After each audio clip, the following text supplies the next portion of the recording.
اللہ الرحمن الرحیم۔ تنقیحات کا باب دوم، ہندوستان میں اسلامی تہذیب کا انحطاط، آج ہم مطالعہ کریں گے اور اس کے مطالعہ سے ہم اپنی موجودہ صورتحال بہت اچھی طرح سے سمجھ سکتے ہیں، کیونکہ دنیا کی تاریخ کا جب ہم دنیا کی تاریخ پڑھتے ہیں، اس کے بارے میں ہمیں معلوم ہوتا ہے، تو عام طور پہ ہم یہ دیکھتے ہیں کہ کوئی بھی قوم جب کسی دوسری قوم پر حکومت کرتی ہے، حاکم ہوتی ہے یا اسے فتح کرتی ہے، تو وہ اپنے ساتھ اپنی تہذیب، اپنے رسوم و رواج، اپنے انداز و اطوار بھی اس قوم پر مسلط کر دیتی ہے۔ لیکن جب ہم ہندوستان کو دیکھتے ہیں، جہاں پر محمد بن قاسم سے مسلمانوں کی حکمرانی کا آغاز ہوتا ہے اور جو کم و بیش 800-900 سال تک مسلمان وہاں پر حکمران رہتے ہیں، ان کی اتنی طویل حکمرانی کے باوجود جب انگریز یہاں حاکم ہوتا ہے، وہ اپنی تہذیب لے کر آتا ہے، تو انگریزی تہذیب کا مقابلہ اسلامی تہذیب نہیں کر پاتی، بلکہ وہ اس کے آگے زوال پذیر ہو جاتی ہے۔ اس کی کیا وجہ ہے؟ اس کی وجہ سمجھنے کے لیے اس چیپٹر کا مطالعہ کرتے ہیں۔ اس کے پہلے پیراگراف کے اندر بالکل پہلی لائن میں بتایا گیا ہے کہ دنیائے اسلام کا زیادہ تر حصہ ان ممالک پر مشتمل ہے جو صدر اول کے مجاہدین کی کوششوں سے فتح ہوئے تھے۔ ان کو جن لوگوں نے فتح کیا تھا، وہ ملک گیری اور حصول غنائم کے لیے نہیں، بلکہ خدا کے کلمے کو دنیا میں بلند کرنے کے لیے سروں پر کفر باندھ کر نکلے تھے، اور دنیا کی طلب کی بجائے آخرت کی طلب کے نشے میں سرشار تھے۔ اس لیے انہوں نے مفتوحین کو صرف مطیع نہیں کیا، بلکہ پوری آبادیوں کو اسلامی فکر اور اسلامی تہذیب سے آشنا کروایا، اور اتنی اسلامی تہذیب ان میں راسخ کی کہ وہ خود اسلامی تہذیب کے علمبردار، علوم اسلامیہ کے معلم بن گئے۔ ان کے بعد جو ممالک ہیں، وہ گرچہ صدر اول کے بعد اس عہد میں فتح ہوئے جبکہ اسلامی جوش سرد ہو چکا تھا اور فاتحین کے دل میں خالص جہاد فی سبیل اللہ کی روح سے زیادہ ملک گیری کی ہوس نے لے لی تھی، لیکن اس کے باوجود اسلام وہاں پھیلنے اور جڑ پکڑنے میں کامیاب ہو گیا۔ اور ہندوستان کا معاملہ کیا ہے، وہ ان دونوں ممالک سے بدقسمتی سے مختلف ہے۔ ہندوستان میں بالکل صدر اول کے زمانے میں ہندوستان کا تھوڑا سا علاقہ فتح ہوا تھا، زیادہ تر اس کا علاقہ بعد کے دور میں فتح ہوا، جب مسلمانوں نے یہاں پر اسلام کی اشاعت کی بجائے مملکت کی توسیع میں اپنی قوتیں صرف کیں اور لوگوں کو اللہ رسول کی صلی اللہ علیہ وسلم کی اطاعت کی بجائے اپنی اطاعت کی طرف بلایا۔ اس کا نتیجہ یہ ہوا کہ صدیوں کی فرما روائی کے بعد بھی ہندوستان کی بڑی آبادی سواد اعظم غیر مسلم رہا، یہاں اسلامی تہذیب جڑ ہی نہ پکڑ سکی۔ یہاں کے باشندوں میں جنہوں نے اسلام قبول کیا، ان کی بھی اسلامی تعلیم و تربیت کا کوئی خاص انتظام نہ کیا گیا۔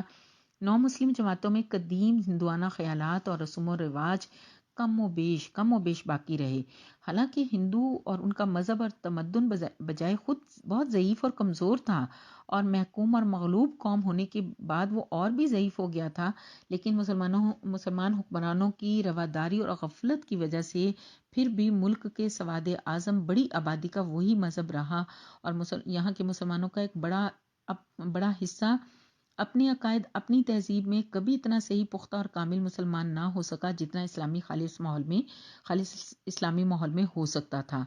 18ویں صدی عیسوی میں جب وہ سیاسی اقتدار جو بر صغیر میں ہندوستان میں مسلمانوں کے پاس تھا، وہ بھی ان سے چھن گیا، اور ہندوستان میں اسلامی تہذیب کا وہ سب سے بڑا سہارا تھا، تو مسلمان ریاست چھوٹی چھوٹی ریاستوں میں تقسیم ہو گئی۔ پھر مرہٹوں، سکھوں اور انگریزوں کے سیلاب نے ایک ایک کر کے ان ریاستوں کا خاتمہ کر دیا، اور اس کے بعد قضاء الہی نے انگریزوں کے حق میں اس ملک کی حکومت کا فیصلہ کر دیا، اور 1 صدی کا زمانہ بھی نہیں گزرا تھا کہ مسلمان اسی سرزمین میں جہاں وہ اتنا عرصہ حکمرانی کرتے رہے، مغلوب اور محکوم ہو گئے۔ انگریز سلطنت جتنی پھیلتی گئی، مسلمانوں کی طاقت اتنی چھنتی گئی، اور انگریزوں نے اسلامی تہذیب کو ختم کرنے کے لیے کتنے بڑے بڑے اقدامات کیے۔ یہ اقدامات اگر آج ہم سنسیئر ہیں اور ہم چاہتے ہیں کہ اسلامی تہذیب دوبارہ سے آئے، تو ان اقدامات کو ہمارے علماء اور ہمارے حکمرانوں کو توجہ دینی ہوگی۔ انہوں نے کیا اقدامات کیے؟ سب سے پہلے ذریعہ تعلیم تبدیل کیا، فارسی اور عربی کی بجائے انگریزی کو ذریعہ تعلیم بنایا، اسلامی قوانین کو منسوخ کیا، شرعی عدالتیں توڑ دیں، دیوانی فوجداری معاملات میں اپنے قوانین جاری کر دیے، اسلامی قانون کے نفاذ کو خود مسلمانوں کے حق میں صرف نکاح و طلاق تک محدود کیا۔ اس محدود نفاذ کے اختیارات بھی قاضیوں کی بجائے عام دیوانی عدالتوں کے سپرد کیے، جن کے حکام عموماً غیر مسلم ہوتے تھے۔ یہ ان کی پالیسی دیکھیں، اور مزید پالیسی کیا رہی کہ مسلمانوں کو معاشی حیثیت سے پامال کر کے ان کے اس قومی فخر و ناز کو کچل ڈالے جو ایک حاکم قوم کی حیثیت سے صدیوں تک ان کے دلوں میں پرورش پاتا رہا۔ چنانچہ ایک صدی کے اندر اس پالیسی کی بدولت اس قوم کو مفلس، جاہل، پست خیال، فاسد الاخلاق اور ذلیل و خوار کر کے چھوڑا گیا۔ اس گرتی ہوئی قوم پر آخری ضرب 1857 کے ہنگامے میں لگی۔ اس وقت مسلمانوں کی سیاسی قوت ہی کا خاتمہ نہیں کیا بلکہ ان کی ہمتوں کو بھی توڑ دیا گیا۔ ان کے دلوں پر مایوسی، سیاسی ذلت کی تاریک گھٹائیں مسلط کر دیں۔ ان کو انگریزی اقتدار سے اتنا مرعوب کیا کہ ان میں قومی خودداری کا شائبہ تک باقی نہ رہا۔ ذلت و خواری کی انتہائی گہرائیوں میں پہنچ کر وہ ایسا سوچنے پر مجبور ہو گئے کہ دنیا میں سلامتی حاصل کرنے کا ذریعہ، یہ لائنیں 2-3 لائنیں میرا خیال ہے کہ اس چیپٹر کا پورے کے پورا نچوڑ ہے۔ آپ دیکھیں کہ کیا ان کا مرکز و محور کیا بنا دیا گیا کہ دنیا میں سلامتی حاصل کرنے کا ذریعہ انگریز کی اطاعت، عزت حاصل کرنے کا ذریعہ انگریز کی خدمت، اور ترقی کرنے کا ذریعہ انگریز کی تقلید کے سوا اور کوئی نہیں، اس کی پیروی اور اس کی نقالی کرنے کے سوا اور کوئی نہیں۔ ان کا اپنا سرمایہ علم و تہذیب، یعنی کہ اسلامی مسلمانوں کا اپنا سرمایہ علم و تہذیب جو کچھ بھی ہے، ذلیل، سبب ذلت اور موجب نکبت یعنی کہ غربت کا موجب ہے۔ 19ویں صدی کے نصف دو میں جب مسلمانوں نے سنبھل کر اٹھنے کی کوشش کی تو وہ دو قسم کی کمزوریوں میں مبتلا تھے۔ ایک یہ کہ فکر و عمل کے اعتبار سے تو وہ پہلے ہی اسلامی تہذیب اور عقائد میں پختہ نہیں تھے اور غیر اسلامی ماحول، جاہلی افکار اور تمدن نے ان کو گھیرا ہوا تھا۔ لیکن دوسری بات کیا تھی؟ دوسری کہ غلامی اپنے تمام عیوب کے ساتھ نہ صرف ان کے جسم پر بلکہ ان کے قلب و روح پر بھی مسلط ہو چکی تھی، اور وہ تمام قوتوں سے محروم کر دیے گئے تھے جن سے کوئی قوم اپنی تمدن و تہذیب کو برقرار رکھ سکتی تھی۔ اس دوہری کمزوری کی حالت میں جب مسلمانوں نے اپنی آنکھیں کھول کر دیکھا تو انہیں نظر آیا کہ انگریزی سلطنت نے اپنی ہوشیاری سے معاشی ترقی کے تمام دروازے مسلمانوں پر بند کر دیے اور ان کی کنجی، ان کی چابی انگریزی مدرسوں، انگریزی اسکولوں اور کالجوں میں رکھ دی۔ اب مسلمانوں کے لیے اس کے سوا کوئی چارہ نہیں تھا، کوئی راستہ نہیں تھا کہ وہ انگریزی تعلیم حاصل کریں۔ چنانچہ مرحوم سر سید احمد خان کی رہنمائی میں ایک زبردست علمی تحریک اس وقت اٹھی جس کے اثر سے تمام مسلمانوں کے اندر انگریزی تعلیم کی ضرورت کا احساس پیدا ہوا۔ پرانے لوگوں کی مخالفت بیکار ثابت ہوئی اور دولت، عزت اور اثر کے لحاظ سے مضبوط لوگوں نے اس نئی تحریک کا ساتھ دیا اور مسلمان تیزی سے انگریزی تعلیم کی طرف بڑھنے لگے۔ پھر یہاں جملہ ایک بہت توجہ کا ہے کہ قوم کا تلچھٹ پرانے مذہبی مدرسوں کے لیے چھوڑ دیا گیا تاکہ مسجدوں کی امامت اور مکتبوں کی معلمی کے کام آئے اور خوشحال طبقوں کے بہترین نونہال۔ یہ جملہ بہت ہی توجہ طلب ہے کہ اگر آج ہمیں اسلامی تہذیب چاہیں گے یا اسے لانا چاہتے ہیں تو ہمیں کیا منصوبہ بنانا چاہیے۔ اس وقت انہوں نے کیا کیا؟ اسلامی تہذیب کے خاتمے کے لیے انہوں نے کیا کیا کہ خوشحال طبقوں کے بہترین نونہال انگریزی مدرسوں اور اسکولوں اور کالجوں میں بھیج دیے تاکہ ان کے دل دماغ کے سادہ اوراق پر فرنگی علوم و فنون کے نقوش ثبت ہو جائیں۔ یہ 19ویں صدی کے آخری چوتھائی کا زمانہ تھا اور اس وقت مسلمانوں کی یہ حالت تھی تو یورپ کا کیا تھا؟ یورپ میں اس وقت مادیت اپنی انتہائی عروج پر تھی۔ 18ویں صدی میں سائنس نے مذہب کو پوری طرح شکست دے دی اور جدید فلسفے کی رہنمائی میں سیاسیات، معاشیات، اخلاقیات، اجتماعیات کے نئے نظریے قائم ہو چکے تھے۔ یورپ میں خاص تہذیب پیدا ہو گئی تھی جس میں مذہب کلیتاً خارج کر دیا گیا تھا۔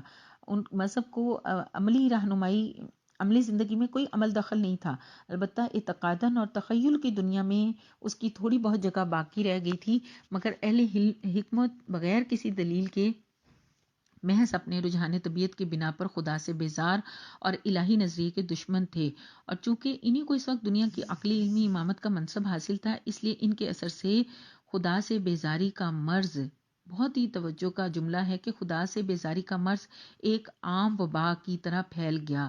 خدا سے بیزاری کا مرض کیسے؟ کہ وجود باری کا انکار ہو گیا، کائنات کو آپ سے آپ پیدا ہونے والی اور آپ سے آپ قوانین طبیعی کے تحت چلنے والی چیز سمجھنا، خدا پرستی کو وہم توہم قرار دیا، مذہب کو لغو، مذہبیت کو تنگ نظری، تاریخ خیالی کہنا اور نیچرلزم کو روشن خیالی کا ہم معنی سمجھنا اس وقت فیشن میں داخل ہو چکا تھا۔ ہر شخص خواہ فلسفہ سائنس میں کچھ بھی مہارت نہ رکھتا ہو، کوئی دستگاہ نہ رکھتا ہو، اس نے خود ان مسائل کی تحقیق میں ذرا برابر بھی کوشش نہ کی ہو، صرف ان بنا پر ان خیالات کا اظہار کرتا تھا کہ سوسائٹی میں وہ ایک روشن خیال آدمی سمجھا جائے۔ یہ وہ فیشن اور مائنڈ سیٹ ہے جو ہم سمجھتے ہیں کہ شاید آج پیدا ہوا ہے، جبکہ یہ 1934 کا مضمون لکھا گیا ہے۔ اس وقت مسلمانوں کا مائنڈ سیٹ اور سوسائٹی کا رجحان جو کہ مغرب کا تھا، وہ مغرب سے، یورپ سے وہاں پر آیا تھا، وہ آج یہاں پر ہمارے کتنا پختہ ہو گیا ہے یہ شاید بہت بتانے کی ضرورت نہیں ہے۔ اس نیچریت اور دہریت پر ڈارون کی کتاب جو کہ 1859 میں شائع ہوئی، اس نے آگ پر تیل کا کام کیا۔ اگرچہ ڈارون کے دلائل جو کہ اس نے اپنے مخصوص نظریہ ارتقاء کی تائید میں پیش کیے تھے کمزور اور محتاج ثبوت تھے، اور اس کے سلسلہ ارتقاء میں ایک نہیں بلکہ کئی کڑیاں مس تھیں۔ اہل حکمت اس وقت اس کے نظریے سے مطمئن بھی نہیں تھے، خود اس کا سب سے بڑا وکیل ہوکسلے بھی اس پر ایمان نہیں لایا تھا، مگر اس کے باوجود خدا سے بیزاری کی بنا پر ڈارون کے نظریے کو قبول کیا گیا۔ نہ صرف قبول کیا گیا بلکہ اس کی اتنی زیادہ تشہیر کی گئی کہ مذہب کے خلاف اس کو بطور ایک آلہ کے استعمال کیا گیا، اور خود ڈارون جس نے مذہب اور مذہبی تعلیم کی اتنی مخالفت کی تھی، اہل مذہب نے اس کے نظریے کی مخالفت کی، لیکن آخرکار شکست کھا کر اس کو مذہبی کا سب سے بڑا اعزاز کہ چرچ آف انگلینڈ میں اس کو وہاں پر چرچ آف انگلینڈ نے اسے اپنے مخصوص قبرستان میں دفن ہونے کی اجازت دی۔ یہ وہ زمانہ تھا جب ہماری قوم کے نوجوان انگریزی تعلیم اور فرنگی تہذیب سے استفادہ کرنے کے لیے اسکولوں اور کالجوں میں بھیجے گئے۔ وہ پہلے اسلامی تعلیم سے کورے، اسلامی تہذیب میں خام، انگریزی حکومت سے مرعوب، فرنگی تہذیب کی شان و شوکت پر فریفتہ تھے۔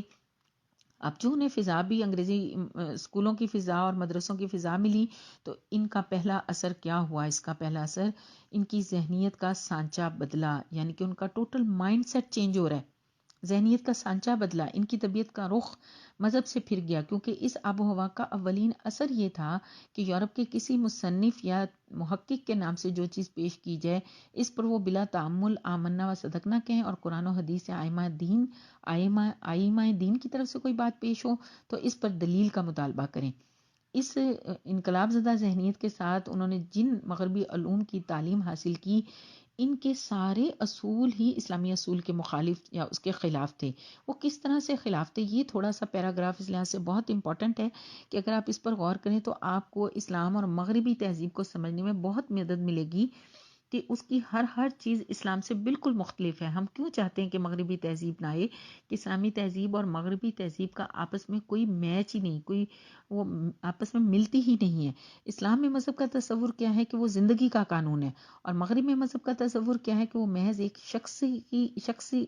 شخصی اعتقاد ہے، پرسنل میٹر ہے، جس کا عملی زندگی سے کوئی تعلق نہیں۔ اسلام میں پہلی چیز ایمان باللہ ہے، وہاں سرے سے اللہ کا وجود ہی تسلیم نہیں کیا جاتا۔ اسلام کا پورا نظام تہذیب وحی اور رسالت کے اعتقاد پر قائم ہے، اور وہاں وحی کی حقیقت میں ہی شک ہے، رسالت کو ہی اللہ کی من جانب اللہ ہونے میں شک ہے۔ اسلام میں آخرت کا اعتقاد پورے نظام اخلاق کا سنگ بنیاد ہے، وہاں یہ بنیاد خود بے بنیاد نظر آتی ہے۔ اسلام میں جو عبادات اور اعمال فرض ہیں وہاں محض عہد جاہلیت کی رسوم ہے جن کا کوئی فائدہ نہیں ہے۔ اسلام کے اصول تہذیب و تمدن بھی مغربی تہذیب و تمدن سے بالکل مختلف ہیں۔ قانون میں اسلام کا اصول یہ ہے کہ اللہ رب العالمین خود واضح قانون وضع کرنے والی ذات وہ ہے۔ رسول خدا صلی اللہ علیہ وسلم شارعی قانون کی تشریح کرنے والے ہیں، اور انسان کون ہے؟ وہ صرف متبع قانون کی پیروی کرنے والا ہے، مگر وہاں خدا کو واضح قانون کا کوئی حق حاصل ہی نہیں۔ لیجسلیچر واضح قانون ہے، قانون بنانے والا واضح قانون ہے، اور قوم لیجسلیچر کو منتخب کرنے والی ہے۔